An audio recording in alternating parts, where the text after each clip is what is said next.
अस्सलाम वालेकुम my YouTube family, क्या हाल है आपके।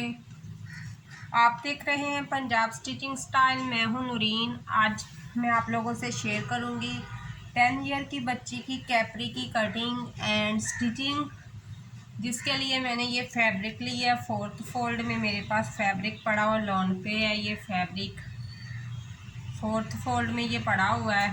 तो अब हम इसकी पैमाइश करते हैं। टोटल हमें 32 इंच तैयार कैपरी चाहिए, जिसके लिए हमने 36 इंच लिया। दोनों तरफ से मार्जिन रखते हुए 2-2 इंच का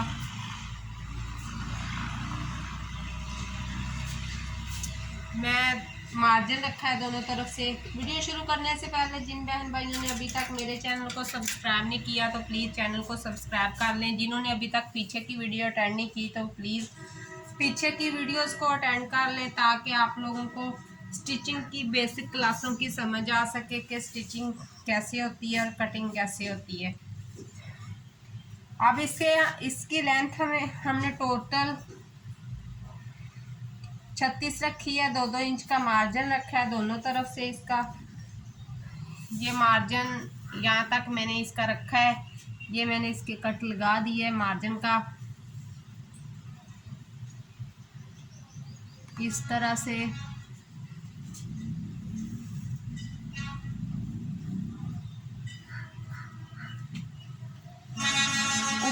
ऊपर से भी इसका मार्जिन छोड़ते हुए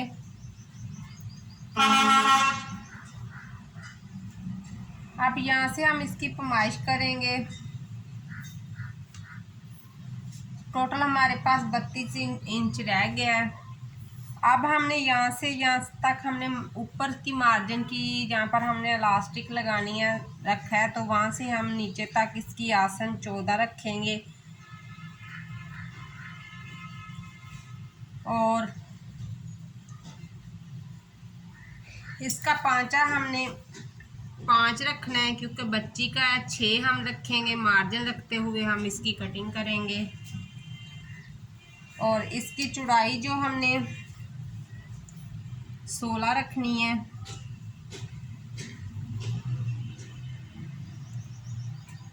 तैयार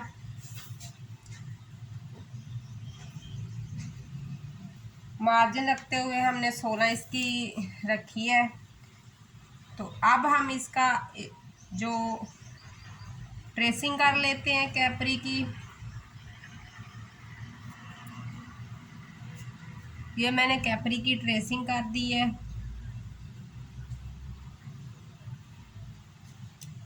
अब ऊपर जो हमने इसकी आसन के लिए रखा है, जो आसन थी हमारी 14 है, इसको छोड़ के वैसे 16.5 है।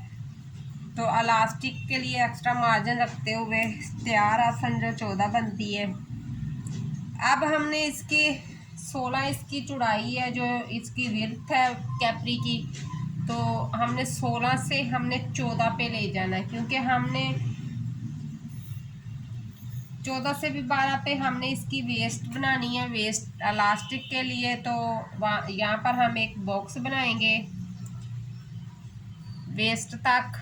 तो इस बॉक्स के अंदर से हम इस तरह गुलाई में कटिंग कर देंगे।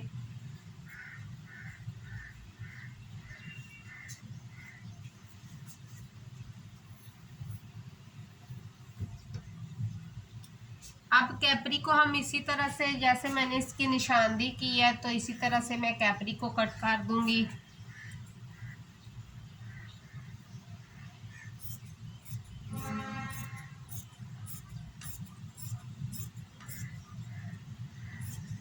पांचे पे मैं हल्की फुल्की इसकी स्टिचिंग पे के टाइम पे मैं डिज़ाइनिंग करूँगी, वो भी मैं आप लोगों से शेयर करूँगी कि किस तरह की मैंने डिज़ाइनिंग की है। तो ये टोटल हमारी कैपरी की कटिंग हो गई है। थोड़ा फोल्ड करके मैं आप लोगों को दिखाती हूँ।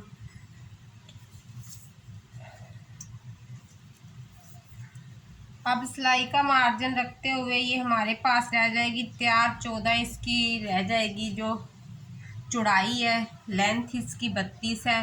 10 ईयर की बच्ची की ये कैपरी है, जिसकी कटिंग मैंने आप लोगों से शेयर की है।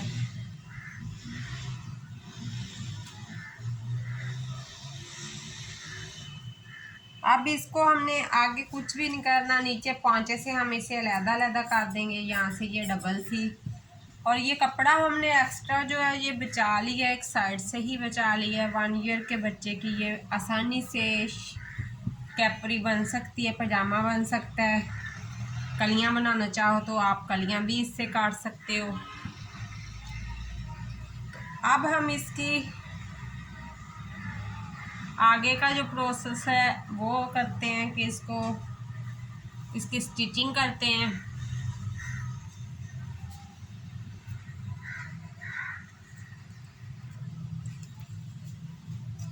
अब दोनों पोंचों को मैंने डिज़ाइनिंग काट ली है, दोनों पोंचों की। इस तरह से हमने पांचे पे डिज़ाइन बनाना है।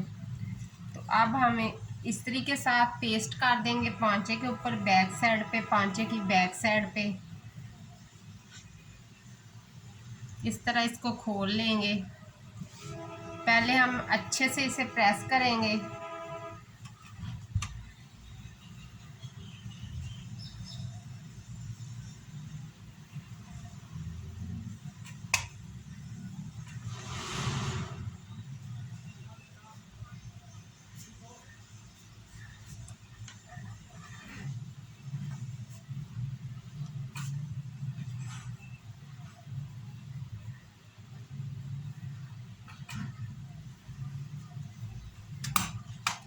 अब जो डिज़ाइन था, सिलाई का मार्जिन रखते हुए हम डिज़ाइन को यहाँ पर चिपका देंगे।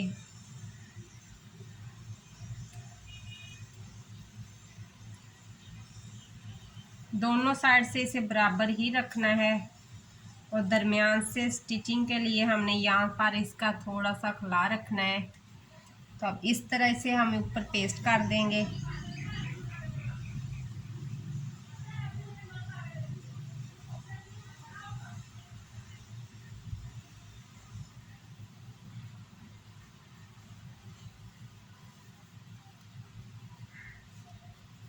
इसी तरह हमने दोनों पांचे ऊपर पेस्ट, ये दोनों पांचों को मैंने पेस्ट कर लिया ऊपर दोनों डिज़ाइनों को। एक्स्ट्रा जो पेस्ट पेपर है हम काट देंगे दोनों साइडों से।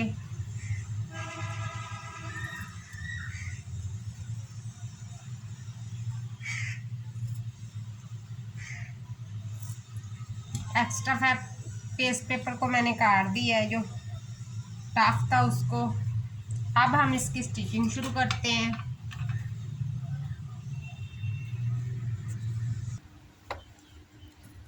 अब हम पांचे के नीचे एक्स्ट्रा फैब्रिक को रखकर अब इसके सिलाई करेंगे।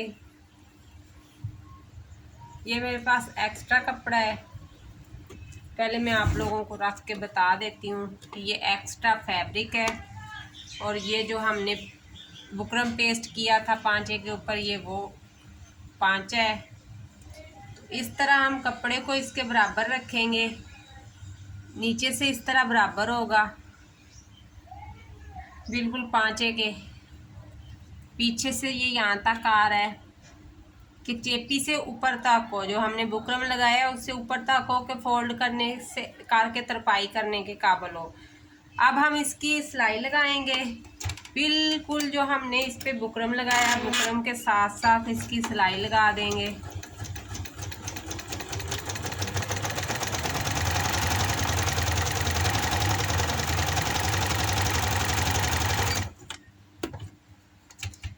यहाँ पे आके जब कॉर्नर आता है तो कोने से हमने खड़े होके दूसरी तरफ को मुड़ जाना है।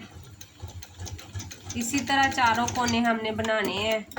अगर कोने से गोलाई में जाएंगे तो कोना सही तरह से बनेगा नहीं।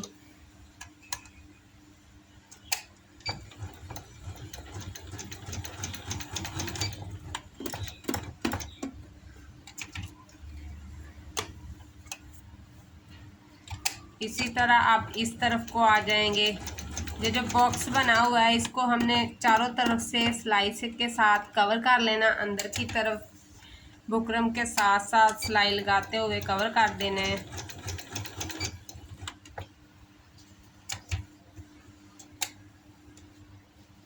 इसी तरह सिलाई हम दूसरी तरफ को लगा देंगे पांचे की।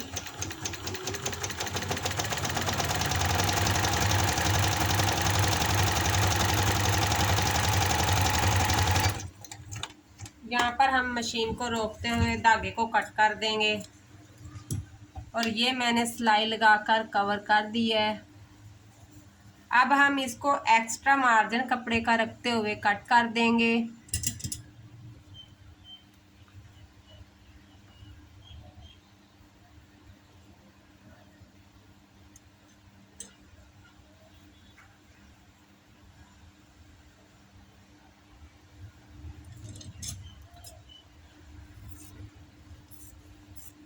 हमने पैर बखे का कपड़ा छोड़ते हुए इस तरह से इसे कट कर देना है।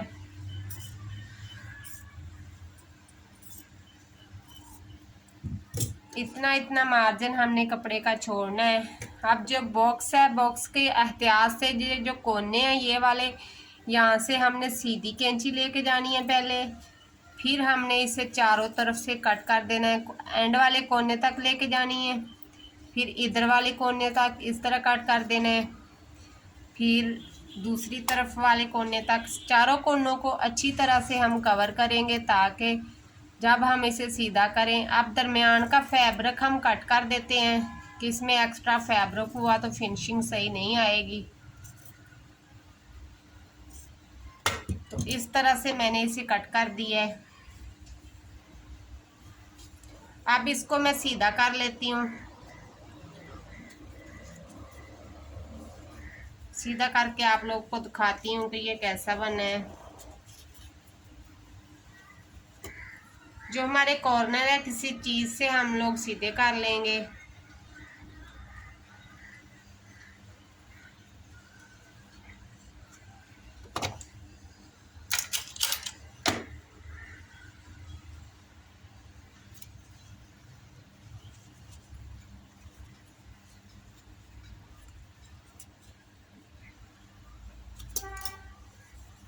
इस तरह से ये हमारा एक पांचा रेडी हो चुका हुआ है।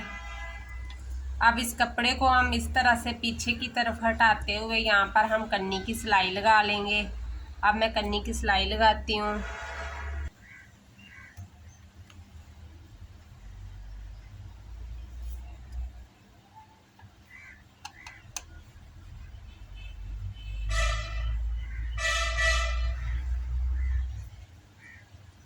अब हम इसे कन्नी की सिलाई लगाते हैं।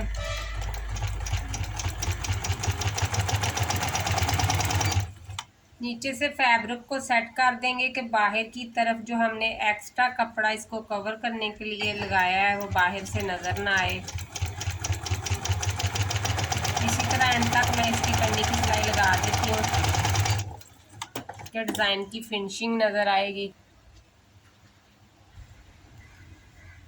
तो ये मैंने इसको कन्नी की सिलाई लगा दी है।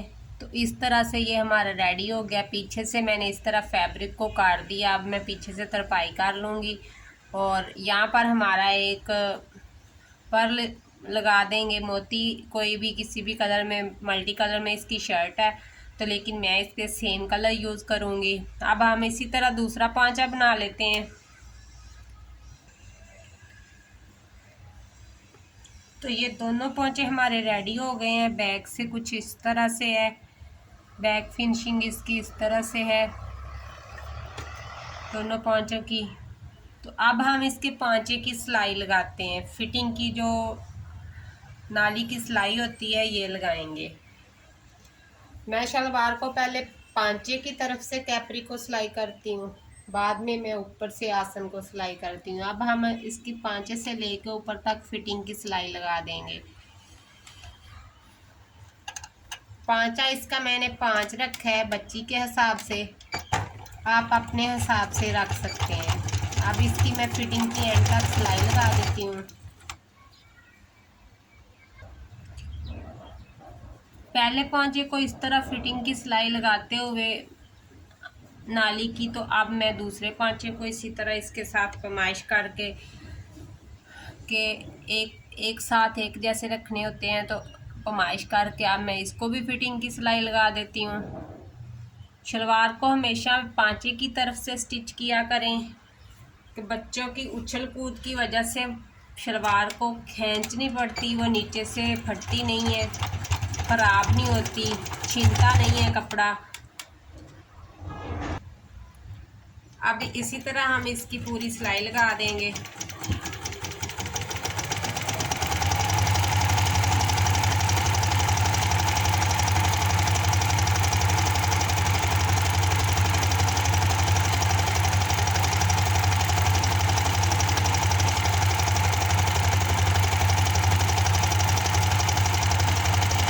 अगर धागे को पक्का कर दिया करें। मुकम्मल सिलाई लगा दी है मैंने इसकी। अब इस तरह से एंड तक हमने नाली को सिलाई कर दिया है, इसकी शलवार की स्टिचिंग कर दी है। अब हम इसको इस तरह से सीधा करेंगे तो ये एंड पे जो आसन की ये सिलाई है, इस सिलाई को सीधी तरफ से पकड़ेंगे। अब दूसरी साइड भी शलवार की इसी तरह सीधी तरफ से हमने पकड़नी है। ये दोनों सिलाइयाँ आपस में हमने अटैच कर देनी है कि इस तरह एक दूसरे के साथ मिला देनी है। तो यहाँ से अब हमने इसकी आसन की सिलाई शुरू करनी है, दरमियान से शुरू करते हुए ऊपर की तरफ ले जानी है ताकि आसानी के साथ और अच्छे तरीके से हमारी आसन की सिलाई लग सके। आप लोग भी एक दफ़ा इसी तरह कैपरी को स्टिच करके देखना कि उसकी आसन की सिलाई बाद में पांचे वाली साइड की सिलाई पहले लगा के देखना, तो बाद में आप कभी भी ना तो वो पांचे की तरफ से खींच आएगा कपड़े को ऊपर की तरफ, पांचा जो खड़ा नहीं होगा, खींचेगा नहीं, धागा नहीं खींचेगा। तो इस तरह बहुत ही अच्छी सलवार स्टिच होती है। पहले मैंने दरमियान से इसी तरह सिलाइयों को जोड़ते हुए एक तरफ को सिलाई आसन की लगा ली है। अब मैं इसी सिलाई को उठाते हुए दूसरी तरफ को लगा लूँगी।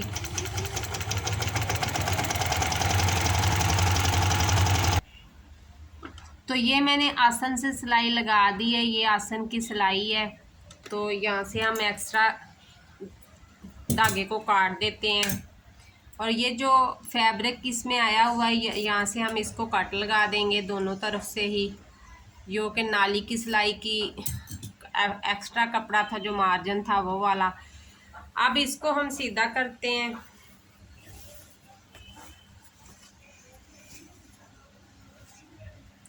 इस तरह से बहुत ही ज़बरदस्त कैपरी स्टिच होती है।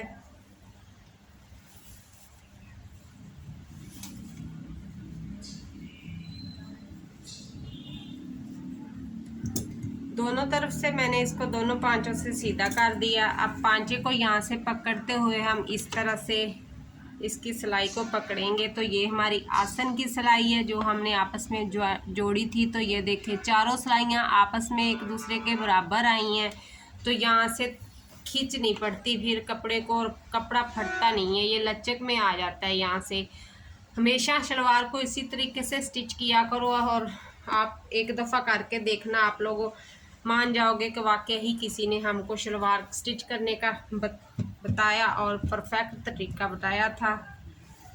तो ये हमारी स्टिचिंग हो गई है इसकी मुकम्मल। अब मैं इसमें इलास्टिक अब हमारी कैपरी सिल के रेडी हो गई हुई है। इसकी इलास्टिक की जो वीडियो है, मैं किसी दिन कैपरी में या शलवार में इलास्टिक बेल्ट बनाते हैं उसकी वीडियो भी मैं किसी दिन फिर शेयर करूँगी। आज की वीडियो लंबी हो जाएगी अगर मैं आज भी इसकी वीडियो भी शेयर की तो। अब मैं यहाँ से अंदर की तरफ से सुई में धागा डाला हुआ है, डबल करके अंदर की तरफ से कॉर्नर में धागा डालूँगी और एक अदद मैं सेम कलर में पर्ल लूँगी और इसे मैं यहाँ पर लगा दूँगी। आप कंट्रास्ट भी इस्तेमाल कर सकते हैं, लेकिन मैं सेम कलर में इस्तेमाल कर रही हूँ इस तरह से। इसी तरह दोनों मोती मैं यहाँ पर लगा देती हूँ। तो इस तरह से हमारी कैपरी बनके रेडी हो चुकी हुई है। ये कैपरी का डिज़ाइन माशाल्लाह बहुत ही ज़बरदस्त बना और सिंपल सी कैपरी बनी है। बच्चों के हवाले से इतने सिंपल से डिज़ाइन बहुत अच्छे लगते हैं। उम्मीद करूँगी आज की वीडियो आप लोगों को अच्छी लगी होगी। वीडियो अच्छी लगी हो तो लाइक शेयर कमेंट ज़रूर करना और मेरे चैनल को सब्सक्राइब भी कर लेना ताकि आने वाली वीडियो का नोटिफिकेशन आप लोगों तक पहुँच सके। बेल को ऑल पे कर दिया करें। और जिन बहन भाइयों ने अभी तक पीछे की क्लासें अटेंड नहीं की तो वो पीछे की क्लासें अटेंड कर ले। बेसिक क्लासों की अगर आप लोगों को समझ आएगी तो स्टिचिंग और कटिंग आप लोग ज़रूर कर पाओगे। तो ये है फाइनली हमारी कैपरी की लुक, माशाल्लाह बहुत ही ज़बरदस्त बनी है। बच्चों के हवाले से सिंपल सी कैपरी है ये हमारी। अल्लाह हाफिज़।